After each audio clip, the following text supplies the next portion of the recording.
As you know, the highest form of thought available to us in the tradition that we belong to, the tradition of Western thought, is practical wisdom.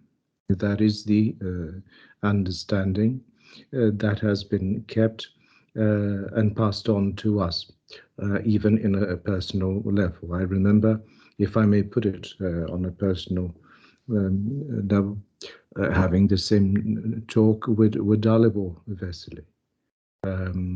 Gadamer believed that indeed practical wisdom, the kind of which is used on an everyday basis, say in an architectural office, is the highest form of thought, because it engages with the world directly, and it is based on an understanding of that world which is founded on experience. This is crucially different from the kind of knowledge that, say, for instance, a youth would have. And there you go back to, say, Aristotle and pre-Thomistic understanding. As you know, Aristotle's works were only recovered in the 12th century, 12th, 13th century. And that played an immense role in the writings of that period that followed, and that included then Aristotle, Aquinas being the crucial source, no doubt. But we also have to take into account the fact that within the same Western tradition of thought, and especially in that crucial part of the tradition which is sacred, and that was guided by Christianity, the deepest understanding of thought, and I'm thinking, for instance, of the monastic tradition, that the highest form of thought would have been contemplation. And contemplation, theoria, contemplation is the usual translation for the Greek word, is the highest, and not just because it engages with the world, but because it engages with that which stands beyond the practical domain of reality.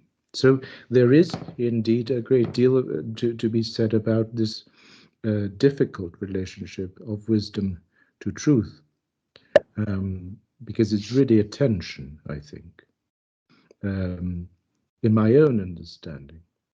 And I speak here yes, I'm fully aware of the modesty of the thought I'm about to venture. I believe that the highest degree of thought depends on that which is thought about. In other words, to